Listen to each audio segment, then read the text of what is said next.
Hello people and welcome to my YouTube channel. My name is Deep Roy Chaudhary and I'm just a normal guy who talks about stuff that seems interesting and important to me.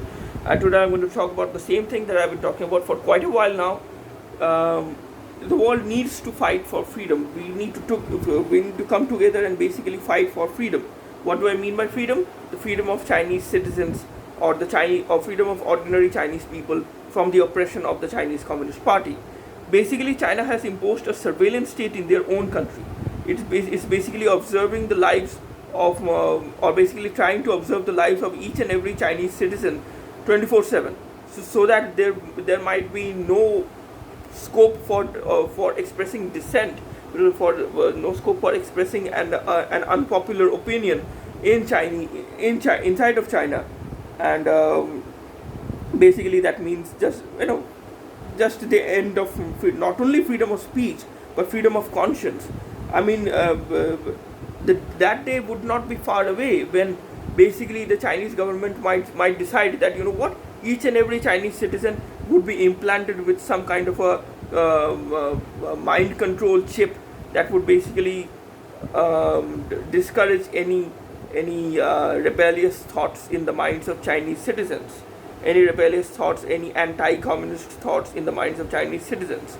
So basically, totalitarianism at its finest, I would say.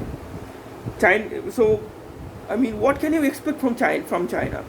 A country that spies on all of its citizens, that basically oppresses all of its citizens, that is trying to force all of its citizens to be atheist. I have no problem if someone chooses to be an atheist. But if you are forcing people to be atheist, if you are actively punishing people for just the simple thing of believing in any religion, how is this even a problem? I mean, it's just beyond me sometimes. But the point that I'm saying is this: the less economically reliant on China the world would be, the better it would be for democratic countries around the world. UK, for those people who do not know, the British government has decided that they would basically phase out all Huawei equipment in their 5G network by 2027 or 2029. I don't remember the exact year, but I would say that's great. That's awesome. That's great. It's a pretty welcome step, because at the end of the day, 5G networks, it's a critical piece of infrastructure for every country, in my opinion. So giving a Chinese company that has pretty close ties with the Chinese Communist Party, giving that kind of a company the contract for building the 5G network of your country, not the most sensible thing to do, in my opinion. So I would say, countries or democratic nations around the world should basically make sure that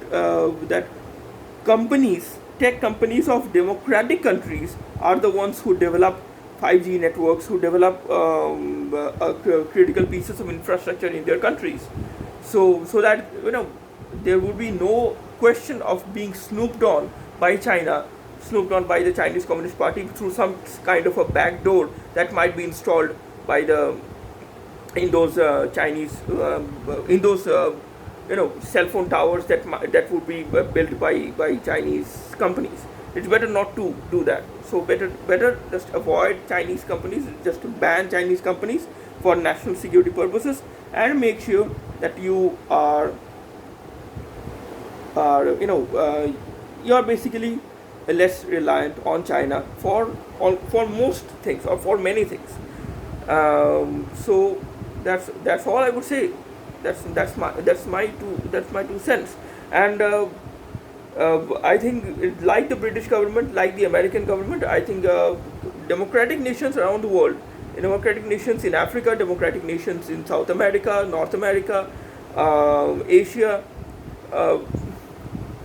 everywhere, I think democratic nations should ally together and basically say, China is creating a lot of problems.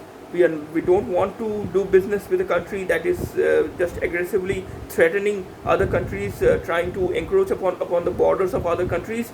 And we are not going to do business with a country like that. We have had enough.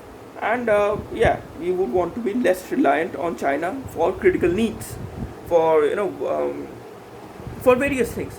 Even the rare earth elements that are basically absolutely necessary for making making smartphone chips. I don't know the details about that, but from what I have read, from what little I have read, or from what little I know, rare earth elements are necessary for creating the chips, or the smart, or the the CPUs of almost every device that you see, laptop, smartphone, whatever device that you are using. The processor of that device would not be, you would not be able to make the processors of those devices without these rare earth elements. And right now, most of the supply of rare earth elements comes from China, and we democratic countries need to make sure that we change that, so that we are not dependent on China for the supply of such a critical piece. We are not dependent on China for the supply of such a critical thing. And without that, there would be no smartphones. If China just decides to block the supply of all rare earth elements, then basically there will be a huge amount of shortage of these rare earth elements for the sake of making millions of smartphones, millions of devices, and that would be bad in my opinion. More on this, I think I will talk about this more in the next video, or maybe not. Until then, please consider liking this video, please consider sharing this video with your friends and acquaintances, and please consider subscribing to my channel. That would help me a lot. And until the next video, stay safe, goodbye, and God bless you.